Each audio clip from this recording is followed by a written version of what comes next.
নমস্কার বন্ধুরা, বিপাশাস ওয়ার্ল্ডের আরও একটি নতুন টিপসের ভিডিওতে তোমাদের সবাইকে স্বাগত আর অনেক ভালোবাসা জানিয়ে আজকে একটা নতুন ভিডিও শুরু করছি। দেখো বন্ধুরা, সকাল থেকে রাত পর্যন্ত মহিলাদের অনেক কাজকর্মই করতে হয়, তাই কিছু কাজকর্ম আমরা যদি একটু বুদ্ধি খাটিয়ে করি তাহলে কিন্তু নিজেদের অনেকটা সুবিধে হবে। সারাদিন পরও নিজেদের জন্য আমরা কিছুটা সময় বার করতে পারবো, ঠিক সেরকমই সংসারের অনেকটা খরচ সাশ্রয় করতে পারবো। আর যা গরম পড়েছে তাতে কিন্তু খানিকটা আমাদের রেস্ট হবে। তাহলে চলো বন্ধুরা, শুরু করা যাক আজকের ভিডিওটি ভালো লাগলে সবার মধ্যে শেয়ার করে সাবস্ক্রাইব করে পাশে থেকো। প্রথম টিপস, দেখো বন্ধুরা, আমরা তো সাবান ব্যবহার করি, তো সাবান ব্যবহার করার পর কি হয়, এই যে সাবানটা ধরো নতুন প্যাকেট থেকে খুলে নিলাম, তারপরে প্যাকেটটাকে আমরা ফেলে দিই। সাধারণত সবাই সেটা তাই করে যে প্যাকেটটাকে ফেলে দেয়, কিন্তু বন্ধুরা ফেলে না দিয়ে এটা দিয়েও কিন্তু ছোট্ট একটি টিপস তোমরা করে নিতে পারো, তাতে কিন্তু নিজেদের অনেকটা সুবিধে হবে। কীরকম দেখো, প্রথমে আগে প্যাকেটটাকে ছোট ছোট টুকরো করে নিচ্ছি। এখানে আমার একটা প্যাকেট ছিল তাই একটা দিয়ে দেখাচ্ছি। এরকম সুগন্ধি অনেক সাবান রয়েছে, সেগুলোতেই কিন্তু তোমরা সব প্যাকেট এখানে ইউজ করতে পারো। ছোট ছোট কয়েকটি টুকরে কেটে নেবে। কাটার পরে দেখবে আমাদের বিভিন্ন, যেমন ধরো আমরা ওয়ার্ড্রপের মধ্যে জামা কাপড় রাখি, কিছু কেবিনেটে আমরা কাগজপত্র, বই এই সমস্ত রাখি, কিছু দরকারি জিনিসপত্র রাখি, তো সেগুলোর সব কিছুর মধ্যে তো আমরা ন্যাপথলিন ইউজ করি। তো মাঝে মাঝে ন্যাপথলিন ইউজ না করেও কিন্তু তোমরা এই সাবানের প্যাকেটগুলোকে ছোট ছোট টুকরো হিসেবে, যেহেতু এক একটা খোপের মধ্যে যদি রাখতে পারো, মানে এক একটা খাপে ওয়ার্ড্রপের মধ্যে, তাহলে কিন্তু জিনিসটা ওয়ার্ড্রপটা খুব সুগন্ধে ভরে যাবে, একেবারে ন্যাপথলিনের মতোই। সাবানের যে নিজস্ব গন্ধ সেটাতে, আর কোনো পোকামাকড়, ইঁদুর আরশোলা সেগুলোও কিন্তু কোনো ওয়ার্ড্রপের মধ্যে ঢুকতে পারবে না। দেখো, এই যে আমার এখানে ওয়ার্ড্রপের মধ্যে বিভিন্ন শাড়ি কুর্তি রয়েছে, তার মধ্যে এরকম সাবানের প্যাকেটের টুকরোগুলো আমি রেখে দিচ্ছি। এতে কি হবে, ওয়ার্ড্রপটা যেমন সুগন্ধে ভরে যাবে, ঠিক সেরকমই কোনো পোকামাকড়, বিশেষ করে ইঁদুর আরশোলা ঢুকতে পারবে না। বন্ধুরা, আশা করছি এই ছোট্ট টিপসটি তোমাদের কাজে লাগবে। শুধু আলমারি বলে নয়, বিভিন্ন কাগজপত্র যেখানে থাকে, বিভিন্ন ড্রয়ারের মধ্যে, তারপরে বিভিন্ন যেখানে শোপিস থাকে সেই সমস্ত শোকেসের মধ্যে, সমস্ত জায়গায় এগুলো কিন্তু ইউজ করতে পারবে। ভালো লাগলে লাইক করো, শেয়ার করো। পরবর্তী টিপসে চলে যাচ্ছি, 2 নাম্বার টিপস। দেখো বন্ধুরা, গয়নার যেরকম ব্যাগগুলো আসে আমাদের, তো আমরা গয়নাটা তো ইউজ করি, ব্যাগগুলোও কিন্তু পড়ে থাকে। হ্যাঁ, ব্যাগেও আমরা বিভিন্ন সময় টাকা পয়সা বিভিন্ন কিছুই রেখে থাকি, কিন্তু বেশিরভাগই কিন্তু এই ব্যাগগুলো এখন আর কেউই ইউজ করে না। আগেকার দিনের মা ঠাকুমারা কিন্তু এই ব্যাগের মধ্যেই টাকা পয়সা রাখতো। তো এখন ফ্যান্সি বিভিন্ন ব্যাগ বেরিয়ে যাওয়ার ফলে এগুলো কিন্তু কেউই ব্যবহার করি না, তাই না? পড়েই থাকে ঘরে। তো এগুলো দিয়েও কিন্তু ছোট ছোট কিছু কাজ তোমরা করে নিতে পারো, তারই একটা টিপস তোমাদেরকে দেখাচ্ছি। তার জন্য দেখো, এখানে এক টুকরো ডাবল টেপ গাম নিয়ে নেবে, আর ব্যাগের একটা সাইডে এটাকে ভালো করে সেট করে নেবে। দেখো, সেট করে নিলাম একটা দিকে। এইবার এটাকে কি কাজে লাগাবো, দেখো, আমাদের এই যে শোকেস থাকে বিভিন্ন জায়গায়, যে যেরকম ইউজ করে, ড্রেসিং টেবিল, তো তার এই দরজার যে একটা পার্টে, বিশেষ করে যে সিক্রেট কোনো জায়গায় যদি আমরা ব্যাগটাকে ভালো করে আটকে দিতে পারি এই আঠার সাহায্যে, কি হবে, এখানে এই ব্যাগটা তোমরা বিভিন্ন রকমভাবে ইউজ করতে পারবে। তোমাদের প্রয়োজনীয় কিছু সিক্রেট জিনিস এখানে রাখতে পারবে।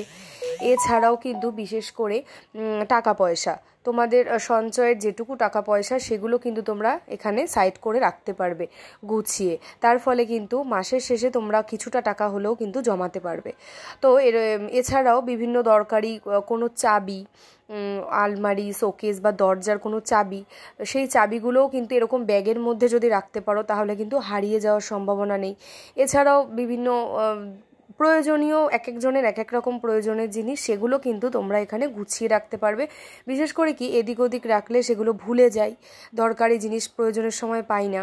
তো তখন কিন্তু তোমরা যদি এরকম একটা ব্যাগের মধ্যে সাইড করে রাখতে পারো, তাহলে কিন্তু এটা সব সময় মনেও থাকবে, আর এটা ইউজ করার ফলে তোমাদের চোখেও পড়বে ব্যাগটা, যে এটার মধ্যেই কিছু জিনিস রাখা হয়েছিল। তাতে কিন্তু কোনো জিনিসই হারিয়ে যাবে না। বিশেষ করে তোমরা টাকা পয়সা রাখার কাজে, চাবি রাখার কাজে কিন্তু ব্যবহার করতেই পারো। দেখো, এরকমভাবে ড্রেসিং টেবিলের এই পার্টটার মধ্যে কিন্তু আটকে রাখবে। আশা করছি বন্ধুরা ছোট্ট টিপসটি কাজে লাগবে। ভালো লাগলে অবশ্যই কমেন্ট করে জানাবে। চলে যাচ্ছি পরবর্তী একটি নতুন টিপসে, 3 নাম্বার টিপস। দেখো বন্ধুরা, এখানে আমি একটা এসির রিমোট নিয়ে নিয়েছি।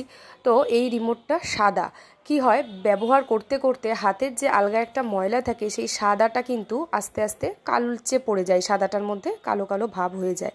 তার ফলে নতুন যে রিমোটগুলো দেখতে অনেকটাই বাজে লাগে। এছাড়াও ইউজ করতে করতে কি হয়, হাত লেগে ওই এসির যে বিভিন্ন দাগগুলো, মানে যেটার মধ্যে সব লেখা থাকে, সেগুলো কিন্তু উঠে যায়। তার ফলে বোঝা যায় না যে কোন বাটনের কি কাজ। তার জন্য কি করবে দেখো, এরকম প্লাস্টিকগুলো মানে ক্যারি ব্যাগগুলো প্রত্যেকের বাড়িতেই থাকে। সেই ক্যারি ব্যাগটাকে মাপ মতন একটু কেটে নেবে। শুধু এসির রিমোট বলে নয়, টিভির যে রিমোটগুলো সাদা বলেই যে নয়, সে টিভির রিমোট বেশিরভাগ ক্ষেত্রেই কালো হয়। তো সেই রিমোটগুলোকেও কি করবে, কভার না কিনে এই প্লাস্টিক দিয়ে খুব সুন্দর কিন্তু কভার বানিয়ে নিতে পারো। দেখো আমি প্লাস্টিকটাকে সুন্দর করে মাপ করে কেটে নিয়েছি। এবারে চারিদিকে সেলুটেপ দিয়ে ভালো করে টাইট করে আটকে দেব। এর ফলে রিমোটটা কিন্তু অনেক দিন পর্যন্ত ভালো থাকবে, ময়লাও হবে না, আর রিমোটের যে লেখাগুলো সেগুলো কিন্তু উঠেও যাবে না। দেখো আমি চারিদিক থেকে ভালো করে সেলুটেপ দিয়ে দিয়ে আটকে দিচ্ছি। টিভির রিমোটগুলো তোমরা এইভাবে করে কিন্তু কাজে লাগাতে পারো, আর প্লাস্টিক দিয়ে খুব সুন্দর করে কিন্তু এরকম একটা খাপ বানিয়ে নিতে পারো। আশা করছি বন্ধুরা এই টিপসটা তোমাদের ভালো লেগেছে। ঘরোয়াভাবে এরকম বুদ্ধি খাটিয়ে যদি কাজ করতে পারো তাহলে কিন্তু ঘরের অনেক জিনিস কিন্তু অনেক দিন পর্যন্ত ভালো থাকবে। ভালো লাগলে শেয়ার করে দিও। চলে যাচ্ছি পরবর্তী একটি নতুন টিপসে। পরবর্তী টিপস 4 নম্বর টিপস। দেখো বন্ধুরা, আমরা মহিলারা কিন্তু এই পালাজো প্যান্টগুলো পরি, তাই না? কিন্তু এই পালাজো প্যান্টের কিন্তু অনেক প্যান্টে আছে পকেট নেই, তার ফলে আমরা প্রয়োজনীয় কোনো জিনিস রাখতে পারি না। তার জন্য আমাদেরকে বড় বড় ব্যাগ ইউজ করতে হয়। আর বিশেষ করে দেখবে বাজার টাজারে গেলে কি হয়, চাবিটা কোথায় রেখেছি সেটা কিন্তু মনেই থাকে না, বড় ব্যাগের নিচে চাবি পড়ে যায়। তার ফলে আমরা ঘরে ঢুকবো মানে সেই টাইমে কিন্তু আমরা ধৈর্য হারিয়ে ফেলি। এছাড়াও টাকা পয়সা এদিক ওদিক রাখলেও হারিয়ে যেতে পারে। তাই এই পালাজো প্যান্টের মধ্যেই তোমরা কিন্তু চাইলেই একটা ছোট্ট পকেট মতন বানিয়ে নিতে পারো। কি দিয়ে? গয়নার ব্যাগ দিয়ে। এই যে ব্যাগগুলো রয়েছে সেগুলো কিন্তু অযথা ফেলে না রেখে গয়নার ব্যাগগুলো কাজে লাগাতে পারো। তার একটা টিপস অলরেডি দেখিয়েছি, আরও একটা দেখাচ্ছি। এই গয়নার ব্যাগটাকে কি করবে, প্যান্টের সামনের দিক মানে সাইডের দিকটা, যে দিকটা ঠিক পকেট থাকে সেই দিকটাতে সেফটি পিন দিয়ে ভালো করে সিকিওর করে নেবে। দেখো এভাবে করে কিন্তু ব্যাগ দিয়ে ছোট্ট পকেট মতন বানিয়ে নিলাম। এইভাবে করে তোমরা যদি নিতে পারো তাহলে কিন্তু প্রয়োজনীয় চাবি আর বিশেষ করে টাকা পয়সা এখানে কিন্তু সেফভাবে নিয়ে যেতে পারবে। আশা করছি বন্ধুরা ছোট্ট টিপস তোমাদের ভালো লেগেছে। আজকের ভিডিওতে কোন টিপসটা তোমাদের সব থেকে বেশি ভালো লেগেছে সেটা অবশ্যই কমেন্ট করে জানাবে। ভালো লাগলে প্রত্যেকের মাঝে শেয়ার করে দিও। আর আমার আজকের ভিডিওটি ভালো লাগলে অবশ্যই চ্যানেলটিকে সাবস্ক্রাইব করে পাশে থাকবে। কে কোথা থেকে আমার ভিডিওটি আজকে দেখছো সেটাও কমেন্ট করে জানিও। আজকের মতন এই পর্যন্তই বন্ধুরা, পরের দিন এরকমই হেল্পফুল ভিডিও নিয়ে আবারও দেখা হচ্ছে।